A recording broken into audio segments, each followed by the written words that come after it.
The stars looked different from here. Captain J-Ho Kim stood on the observation deck of the Earth exploration vessel Pathfinder, hands clasped behind his back. This was the farthest any human ship had ever traveled from Earth. His dark eyes reflected the unfamiliar patterns of stars as the ship moved steadily toward the meeting point. "Captain, we will reach the coordinates in 30 minutes, said Lieutenant Hannah Park from behind him. Her voice was calm, but J-Ho could hear the excitement underneath. Everyone on the ship felt it. First contact with an alien civilization. "Thank you, Lieutenant. Is Dr. Lee ready with the greeting protocols?" J-Ho asked, turning to face her. "Yes, sir. He's been practicing the Vril greeting sequence all morning." J-Ho nodded and looked back at the stars. After decades of searching, humanity had finally received signals from an alien civilization. The Vril, they called themselves. An ancient species that had formed a council with several other alien races. Their first messages had been friendly.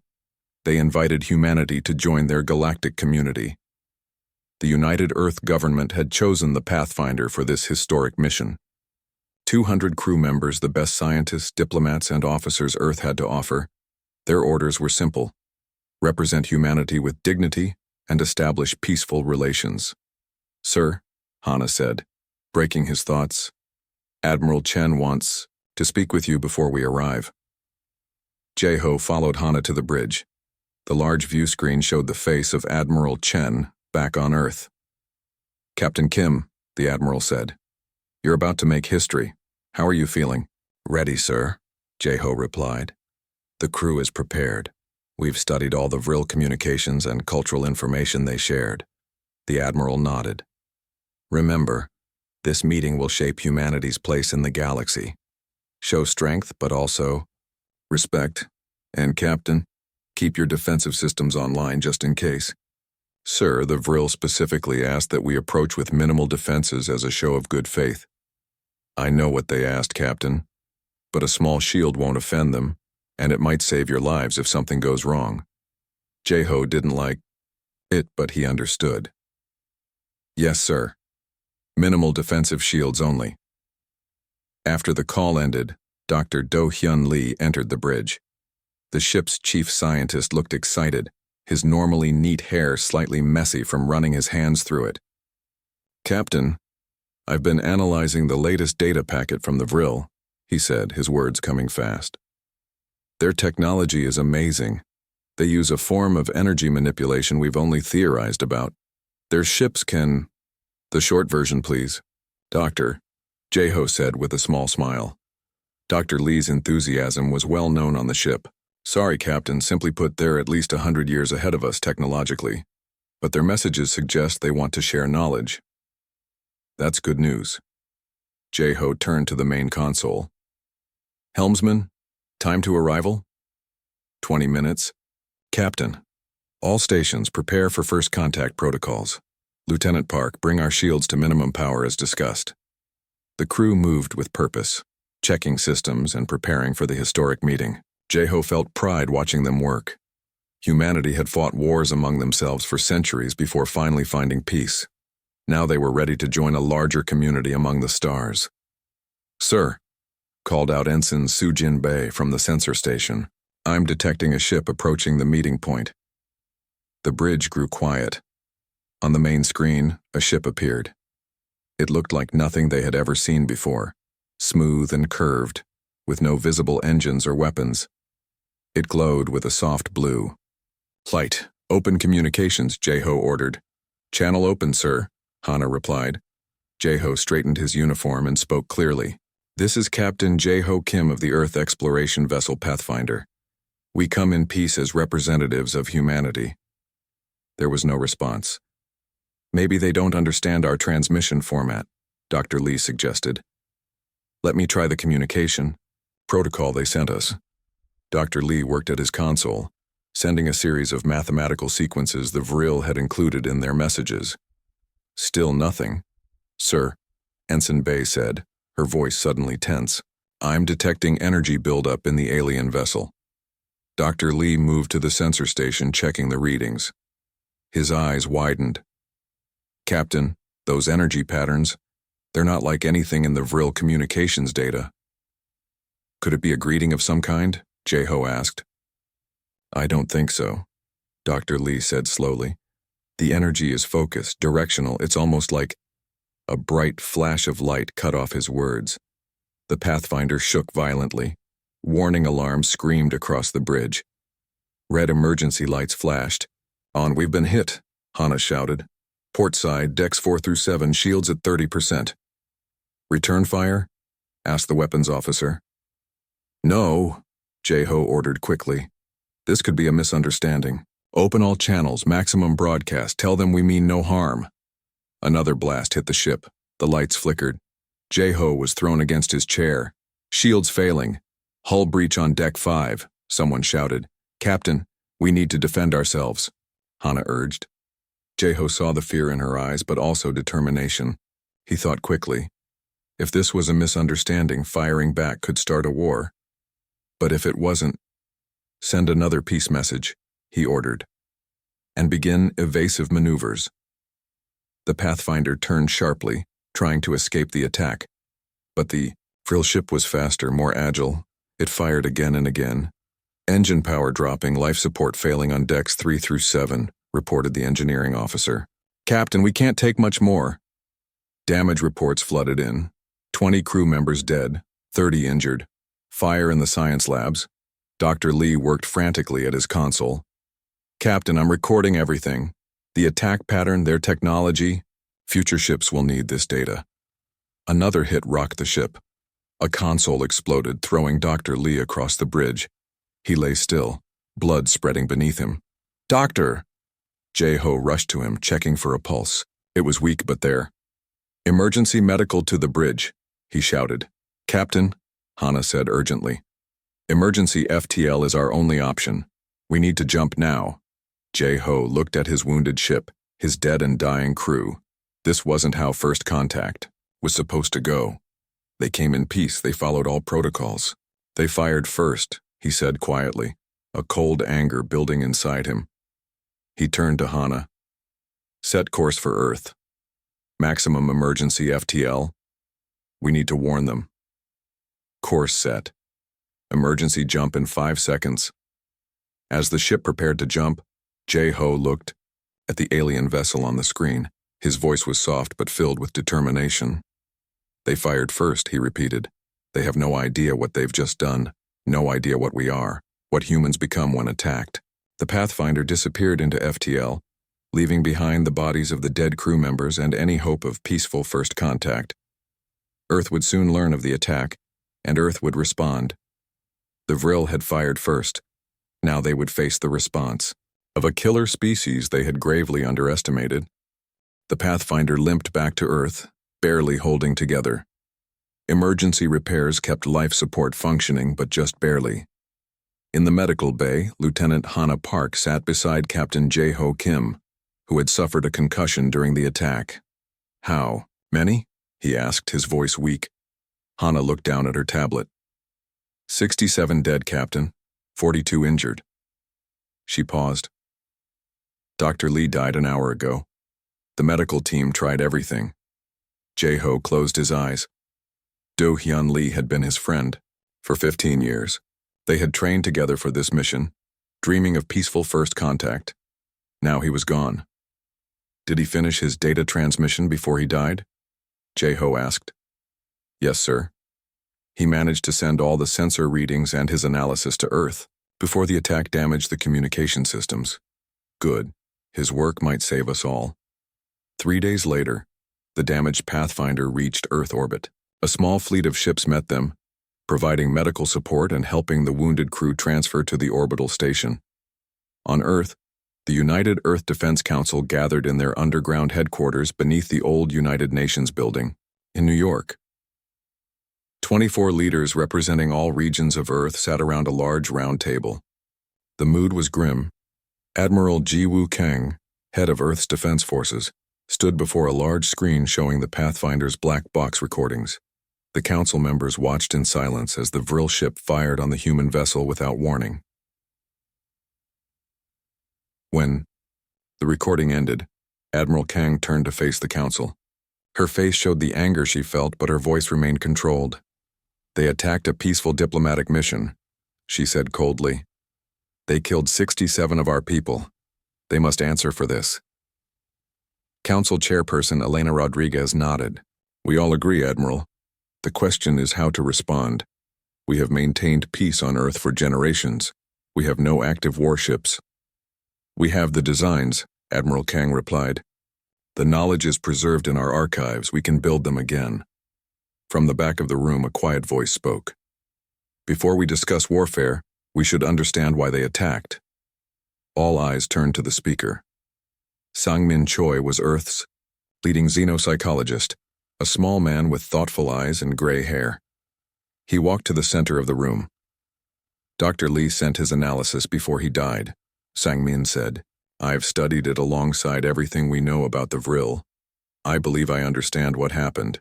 He touched a control, and the screen showed diagrams of the Vril biology based on the data they had shared before the attack.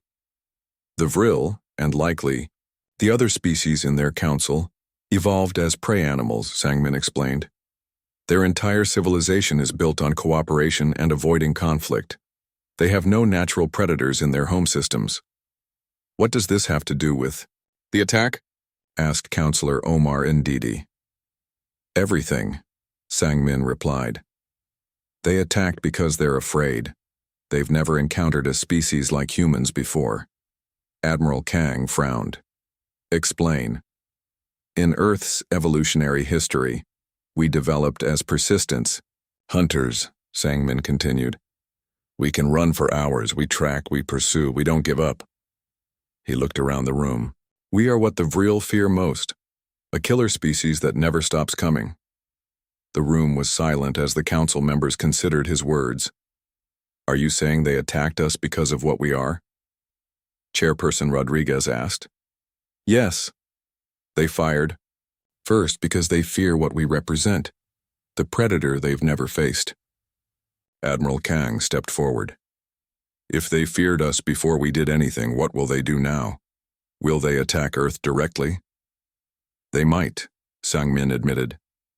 Which is why we need to respond carefully but firmly. If we do nothing, they will see it as weakness and attack again. If we respond too harshly, we confirm their worst fears about us. The council debated for hours. Some argued for immediate military action. Others suggested trying to communicate again. In the end, they voted unanimously for a measured response. Earth will defend itself, announced Chairperson Rodriguez. Admiral Kang, begin reactivating our defense systems. Build a fleet capable of protecting Earth and responding to the Vril attack. How many ships? Asked the Admiral. Start with 20. Focus on speed and defensive capabilities. We want to show strength, not start a war. Across the planet, long-dormant military production, facilities reactivated. Humanity had maintained peace among themselves for generations, but the old knowledge of warfare had never been forgotten, merely archived. In a hospital in Geneva, Captain Jae-ho Kim watched the news reports about the military buildup. His injuries were healing, but the memories of the attack haunted him. A knock on his door interrupted his thoughts. Come in, he called. Hana Park entered, now wearing a commander's uniform with a new rank pin. They promoted you, Jae-ho noted with a small smile. Yes, sir. I've been assigned to the new fleet. They're calling the flagship the Retribution. A fitting name. Jae-ho tried to sit up, wincing at the pain in his ribs. Who's commanding it? They want you to, Captain. Once you're recovered. Jae-ho shook his head. No. You know the Vril ship. Better than anyone else who survived. You should command the Retribution. Hana looked surprised. Sir, I don't have the experience. You do? Jae-ho interrupted. You kept the Pathfinder together and got us home. I'll recommend you for the position. Later that week, Admiral Kang visited Jae-ho in the hospital. She agreed with his recommendation about Hana, but had another role in mind for him. We need someone who understands diplomacy as well as defense, she explained. Someone who can speak for Earth if the Vril are willing to talk instead of fight. You think they will? Jae-ho asked, skeptical. I don't know, but we need to be ready for all possibilities. In a research facility in Seoul, young engineer Taiwan Seo worked day and night analyzing the data Dr. Lee had sent before his death. The Vril weapons had easily penetrated the Pathfinder's shields, but there was something in the energy patterns that gave Taiwan an idea. Their shield technology operates on a frequency we can track, he explained to a group of senior engineers. If we can identify that frequency in real time, we can adjust our weapons to bypass it completely. That would give us a significant advantage, one of the older engineers noted. Taiwan nodded. They thought they knew our technological capabilities. They were wrong. 6 months passed. The first ships of Earth's new fleet were nearly complete. Captain Hannah Park, now promoted to fleet captain, supervised the final preparations aboard the Retribution. The ship was designed for both diplomacy and defense, carrying Earth's most advanced technology. In his new role as Earth's diplomatic envoy, Jae-ho Kim worked with Sang-min Choi to develop communication strategies that might work with the Vril, if another chance for peaceful contact arose. Do you think they'll listen? Jae-ho asked one evening as they reviewed their work. Sang-min considered the question. They will if we make them understand one important truth. What's that? That humans are predators, yes, but we're also more than that. We protect our own. We value peace. We only hunt those who threaten us first. Sang-min looked at Jae-ho steadily. They fired first. Now they need to learn what that means. The response was ready. Earth would show the galaxy that humans were indeed a killer species, but only when provoked. The Earth Defense Fleet hovered at the edge of our solar system. 20 warships, sleek and powerful, formed a protective ring around the flagship Retribution. On the bridge of the Retribution, Captain Hannah Park watched the final preparations with quiet satisfaction. All ships report ready, Captain, said her first officer, Commander Jin-ho Ryu. Hannah nodded. Begin final systems check. I want everything working perfectly before we leave. 6 months had passed since the Pathfinder's return. 6 months of preparation, building, and planning. Earth was ready to respond to the unprovoked attack by the Vril. In the engineering section of the Retribution, Taiwan Seo made final adjustments to his shield-penetrating weapon system. The young engineer had worked day and night to perfect the technology based on Dr. Lee's last data transmission. The frequency modulators are aligned, he told his team. When we encounter Vril shields, our weapons will automatically adjust to bypass them. One of his assistants looked nervous. Do you think it will work? We've never tested it against actual Vril technology. Taiwan smiled confidently. It will work. Dr. Lee's data was very detailed. The Vril thought they knew our technological capabilities. He patted the main control panel.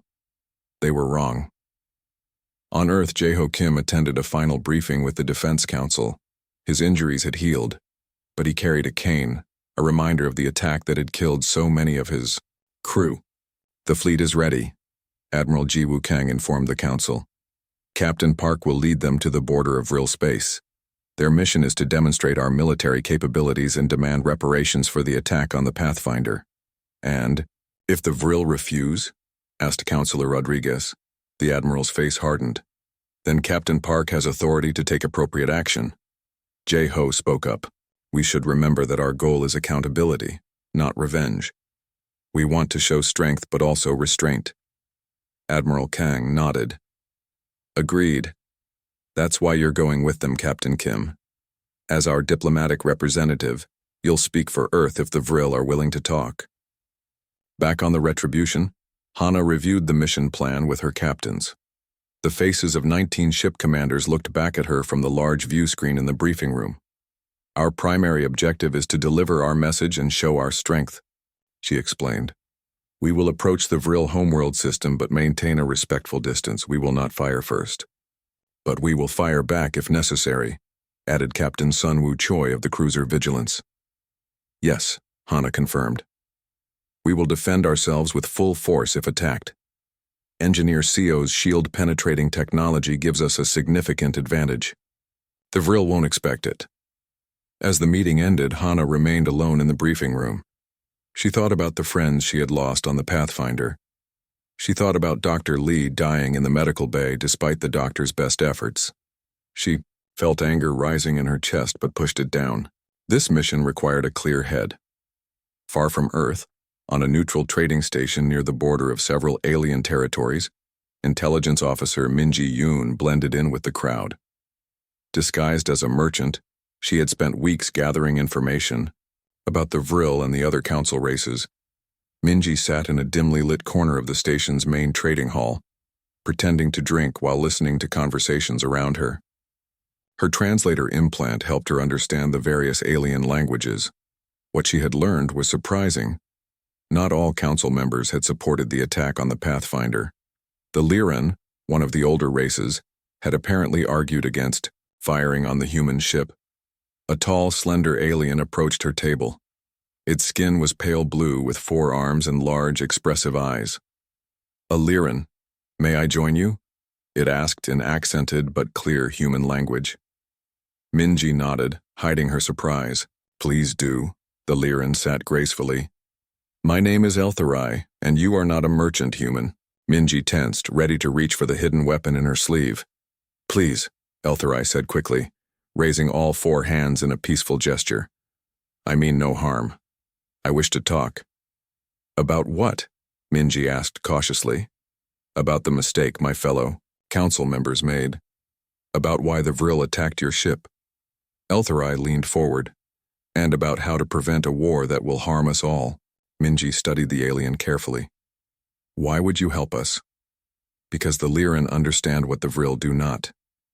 We once were like them, fearful, reactive. But we learned. We evolved. The Vril attacked out of fear, not malice." "Fear of what?" "We came in peace." Eltherai's large eyes blinked slowly. "Fear of what you are. The Vril intercepted your broadcasts years ago. They saw your entertainment, your history. Our movies, our TV shows." Minji was confused. "Yes. They saw your predatory nature displayed in your art and history. They saw your war movies, your violent sports, your competitive nature." Eltherai shook his head sadly. "They did not understand that these were just parts of your culture, not your entire identity. So they decided to attack a peaceful ship, kill innocent people. They believed a preemptive strike was their only chance for survival." Eltherai looked troubled. "They do not understand that they have awakened something terrible." Minji leaned forward. "What do you mean?" "Your Earth is sending warships, yes, to respond to the attack?" Minji said nothing, but Eltherai nodded as if she had confirmed his question. "The Vril are preparing for your arrival. They have gathered their defense fleet at their homeworld." Eltherai pulled out a small device and slid it across the table. "This contains the defense plans, shield frequencies, fleet positions, everything your ships will need." Minji stared at the device, suspicious. "Why would you betray your allies?" "To save them from themselves. The Lyran do not wish to be dragged into a war caused by the Vril's fear and poor judgment." Eltherai stood up. "Show restraint when you win, human. That is all I ask." After Eltherai left, Minji carefully secured the device and sent an encrypted message to the approaching Earth fleet. The information could be vital, or it could be a trap. Either way, Captain Park needed to know. The Earth Defense Fleet prepared for its first FTL jump toward Vril space. On the bridge of the Retribution, Hana received Minji's transmission. "Intelligence report from our agent in the neutral zone," she told Jeho, who had just arrived from Earth. "Apparently not all the council races supported the attack on us." Jeho reviewed the information on a tablet. "This could be useful. If there are divisions in the council, we might find allies. Or it could be misinformation to lead us into a trap," Hana cautioned. "Either way, we proceed as planned," Jeho said. "We show our strength but remain open to dialogue." Hana turned to her crew. "All ships prepare for FTL jump. Next stop, the edge of Vril territory." As the fleet disappeared into FTL, Taewon made a final check of his weapon systems. He thought of Dr. Lee, his mentor who had died providing the data that made these weapons possible. "We won't waste your sacrifice," he whispered. In her quarters, Minji reviewed everything she had learned about the Vril. If Eltherai was telling the truth, the aliens had attacked humans because they saw them as dangerous predators. They feared what humans represented. They were right to be afraid, she thought grimly. They fired first. Now they'll learn what happens when you attack a killer species. The response had begun. Earth was bringing the fight to those who had, struck without provocation. But this would not be a mission of blind revenge. It would be a calculated demonstration of strength. And perhaps if the aliens were wise enough to listen, an opportunity for a new understanding. The Earth fleet emerged from FTL at the edge of the Vril home system. 20 warships in perfect formation, their hulls gleaming under the light of an unfamiliar sun. On the bridge of the Retribution, Captain Hannah Park stood tall, her face calm, but determined. "All ships report ready, Captain," said Commander Jinho Ryu, standing at her side. "Weapons status?" Hannah asked. "SEO's shield disruptors are online and calibrated. All other weapon systems ready." Hannah nodded and turned to Jae-ho Kim, who stood nearby in his diplomatic uniform. "Are you ready, Captain Kim?" Jae-ho touched the memorial pin on his collar, a small silver Pathfinder symbol honoring those who died in the first contact. "Yes. Let's hope they listen this time." Hannah turned to her communications officer. "Open a channel to the Vril homeworld, all frequencies." On the main view screen, they could see the Vril defense fleet already moving to intercept them. There were hundreds of ships forming a protective wall between the Earth vessels and the Vril homeworld. "Channel open, Captain," the communications officer reported. Hannah took a deep breath and spoke clearly. "This is Captain Hannah Park of the Earth Defense Force. 6 months ago, you fired upon our diplomatic vessel without provocation. You killed our people. We demand to speak with your leadership and receive compensation for this unprovoked attack." There was no immediate response. The Vril ships continued to approach. "They're charging weapons," reported the tactical officer. Jae-ho frowned. "They still don't understand. They think we're here for revenge." "We're not," Hannah said firmly. "But we won't be fired upon again." She turned to the tactical station. "Target their lead vessel. Minimal power, just enough to disable their weapons. Use CO's disruptors." In the engineering section, Taiwan CO monitored his shield penetrating system. This would be its first real test against Vril technology. He had worked for months to perfect it based on Dr. Lee's final data transmission. "Systems ready," he reported through the comm. "Targeting solution locked." On the bridge, Hannah gave the order. "Fire." A pulse of energy shot from the Retribution, hitting the lead Vril ship. Their shields flared brightly for a moment, then failed. The ship's weapon systems went dark. It drifted, disabled but not destroyed. The Vril fleet reacted immediately. Hundreds of ships launched forward, weapons firing. Energy blasts struck the Earth vessels, but their shields held. "They outnumber us 10-1, Jinho observed, his voice tense. "Numbers aren't everything," Hannah replied calmly. "All ships, defensive formation Delta. Return fire, weapons free. Remember your training." What followed would later be recorded in galactic history as the 6-Hour War. The Earth fleet was outnumbered but not outmatched. Taiwan's shield disruptors rendered the Vril's advanced barrier technology useless. Human ships moved with unexpected speed and coordination, executing combat maneuvers that confused and disoriented the Vril. "They're attacking in large groups," Jinho noted as they watched the battle unfold. "No coordination, just overwhelming force." "They fight like prey animals," Jae-ho said, watching closely. "When threatened, they swarm together for protection." Hannah nodded. "And that makes them predictable. Break formation, strike from multiple directions, then regroup. Classic wolf pack tactics." The Earth ships split into smaller groups, attacking from different angles before the Vril could respond. When the aliens adjusted to defend one area, the human vessels would quickly withdraw and strike elsewhere. On the Retribution, Taiwan worked frantically to keep the shield disruptors functioning at peak efficiency. Sweat dripped down his face as he made constant adjustments. "Their shields are adapting," he reported to the bridge. "They're trying to change frequencies to counter our disruptors." "Can you compensate?" Hannah asked. Yes, but I need time. 2 minutes. You have one, Hana replied. All ships, evasive maneuvers. Buy engineer CO the time he needs. The Earth fleet scattered, drawing the Vril ships into pursuit. The aliens, sensing an advantage, pressed forward eagerly. They didn't realize they were being led into a trap. In the engineering section, Taewon made the final adjustments to his system.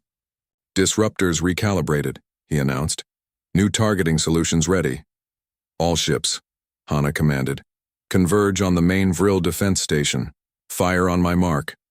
The Earth vessels suddenly turned and accelerated toward the heart of the Vril defense, a massive space station that controlled their fleet operations.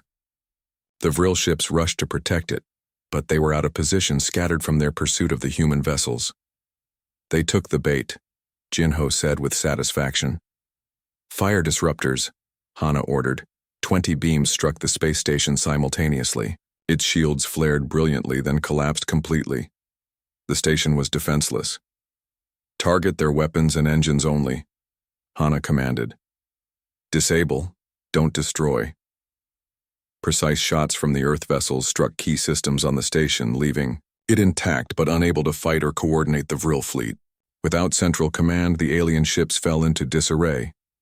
Open a channel to all Vril vessels, Hana said. The communications officer worked at his station. Channel open, Captain. Hana stood tall, her voice clear and firm. Vril vessels, your defense station is disabled. Your shields cannot protect you. We could destroy your homeworld now. She paused, letting the words sink in. But unlike you, we don't fire on those who cannot defend themselves. We demand your immediate surrender and reparations for your unprovoked attack on our ship 6 months ago. The bridge was silent as they waited for a response. After a long moment, a signal came through. On the view screen, a Vril appeared. It looked nothing like humans had imagined. The creature had 6 limbs, a narrow body, and large, dark eyes. The eyes of prey evolved to watch for predators. We surrender, the Vril said, its voice translated by the ship's computer. Please, no more. Jae-ho stepped forward. We do not wish to destroy you. We wish to understand why you attacked our peaceful mission. The Vril's large eyes blinked rapidly. You are predators. We saw your transmissions, your wars, your hunts. We believed we had no choice but to strike first. You were wrong, Jae-ho said firmly. Humans value peace. We only fight when attacked. You fired first, and now you see the consequences. What do you want from us? The Vril asked, clearly afraid. Justice for those you killed. Recognition of your mistake. And a new beginning. One based on respect, not fear. The Vril was silent for a moment. Our Supreme Council will meet with you. We will discuss terms. After the transmission ended, Hana turned to her crew. The battle was over. Not a single Earth ship had been destroyed, though several had taken damage. The Vril fleet, once 100 strong, was now scattered and disabled. Stand down from battle stations, she ordered. Inform all ships, we've made our point. Jae-ho looked at the Vril homeworld on the view screen. Now comes the hard part, building peace after war. They'll listen now, Hana said confidently. They understand what we are. Yes? Jae-ho nodded. But they need to understand what we choose to be. That's the difference they missed. Humans are predators, yes, but we're also more than that. The Earth fleet maintained position near the disabled Vril defense station, waiting for the Supreme Council's response. The aliens had learned an important lesson. Humanity was indeed a killer species when provoked, but they were also capable of mercy. They had fired first. Now they understood the consequences of attacking those who had evolved as hunters rather than prey. And perhaps in that understanding, a new relationship could begin. 1 year had passed since the 6-hour war. The grand chamber of the Galactic Council gleamed under soft blue lights. Representatives from all council races sat in a circular arrangement, their seats adjusted to accommodate their various body types and sizes. Captain Jae-ho Kim, now officially Earth's ambassador, stood at the center of the chamber, He wore a formal diplomatic uniform with the Pathfinder pin on his collar, a reminder of those who had died to bring humanity to this moment. The chamber was silent as the Vril Supreme Leader approached. Unlike the other Vril, who moved nervously around humans, the leader walked with dignity. It stopped before Jeho and bowed in the human manner they had learned. "Ambassador Kim," it said in carefully practiced human language. "On behalf of the Vril Collective, I present our formal apology and the agreed reparations for the attack on your vessel 1 Earth year ago." Jeho accepted the data crystal that contained the transfer of resources, technology, and aid that the Vril had promised. He bowed in return. "The United Earth government accepts your apology and the reparations offered," he said clearly so all could hear. "Now let us speak of the future." The mood in the chamber lightened. The other council races, the Liran, the Mox, the Trell, and others, visibly relaxed. Many had feared this day would never come, that humans would demand more punishment for the Vril attack. Minji Yoon, now Earth's official ambassador to the council, stepped forward. In the past year, she had built relationships with all the council races, especially the Liran. Her friend Eltherai sat among them, all 4 hands folded in a gesture of satisfaction. "Respected council members," Minji began, "humans have a saying, to understand someone, you must walk in their shoes. Over this past year, we have tried to understand your perspective, just as you have tried to understand ours." She moved to the center of the chamber, activating a holographic display that showed Earth, blue oceans, white clouds, green and brown land masses. "Yes, we evolved as predators," she continued. "Our ancestors hunted for survival. But we are more than our evolutionary past. We have a capacity for peace, for compassion, and for forgiveness that defines us equally." The council members watched and listened. Some still showed fear when looking at the humans, but many showed interest and even respect. On the other side of the chamber, Taiwan Seo prepared to demonstrate the new technologies humanity was willing to share. No longer just an engineer, he now led Earth's science and technology exchange program. "The shield harmonizers we developed can be adjusted to create better medical scanning devices," he explained as he activated another hologram showing the design. "And our agricultural innovations can help planets with difficult growing conditions." The Mox representatives leaned forward with interest. Their homeworld had suffered from food shortages for generations. "These gifts," Taiwan continued, "come with no conditions except one. Knowledge should benefit all, not be used as a weapon." The Liran diplomat Eltherai rose to address the council. His blue skin seemed to glow under the chamber lights. "When the humans first came to our notice, many of us feared them," he said, his voice carrying clearly through the chamber. The Vril acted on that fear, attacking without provocation. He turned to look at each council member in turn. The humans could have destroyed the Vril completely after that attack. Their ships had the power.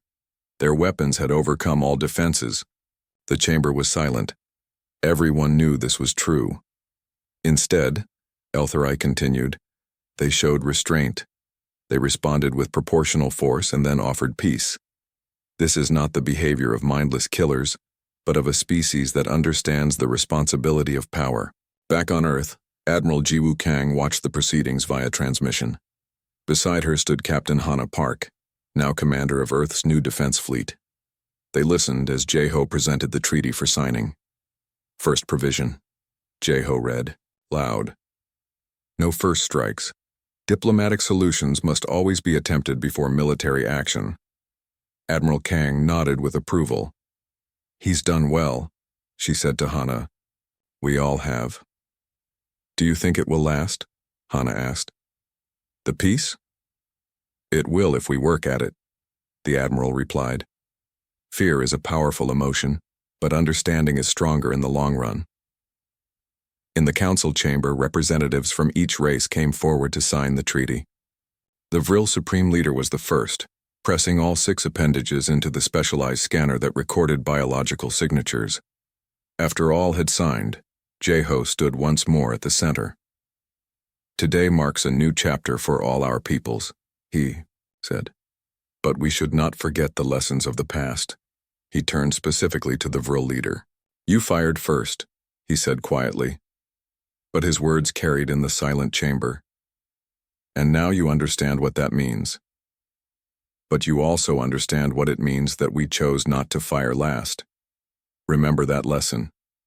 For both our sakes. The Vril leader blinked its large eyes slowly, a sign of deep thought in their species. We fired first, it acknowledged, a mistake born of fear. We now see that humans are complex beings. Predators, yes, but also builders, thinkers, diplomats. And friends? Jeho asked. The Vril leader extended a limb, mimicking the human handshake they had learned. Yes, friends. As the ceremony concluded, the council chamber filled with representatives from all races mingling together. Humans spoke with Liran. Vril cautiously approached Taiwan to ask questions about his technology, and Minji engaged in animated conversation with representatives from the Mox about cultural exchange programs. Jeho found a quiet corner and took a moment alone. He touched the Pathfinder pin on his collar and thought of Dr. Lee and the others who had died in that first contact. They had gone seeking peaceful relations with alien life. It had cost them everything, but their mission was finally complete. We did it, old friend, he whispered. As he rejoined the gathering, Jeho noticed something remarkable. The way the other races were beginning to look at humans was changing. The fear was still there, but now mixed with respect and curiosity. Humanity had joined the galactic community not as conquerors, but as protectors. The predator species would hunt no longer, unless provoked. Later, as the Earth delegation prepared to return home, the Vril Supreme Leader approached Jeho one last time. There is something we still do not understand about humans, it said. What is that? Jeho asked. You could have destroyed us. Why show mercy to those who attacked you? Jeho considered the question carefully. Being an apex predator isn't just about having the sharpest teeth or the strongest claws, he explained. It's about knowing when not to use them. The true strength of a predator is restraint. The Vril leader seemed to ponder this. A difficult concept for prey species to understand. But we are learning. As are we, Jeho replied with a smile. That's what makes this peace possible. As the Earth ships departed the Council world, Jeho looked out at the stars, the same stars he had observed from the Pathfinder before the attack. They looked different now, not just points of light, but homes to civilizations, to potential, friends and allies. The galaxy would never be the same, and neither would humanity. They had shown the stars what it meant to be human, both the killer and the peacemaker, the predator and the protector. They had fired first, and humanity had responded. But the response had not been just revenge, it had been justice and ultimately understanding.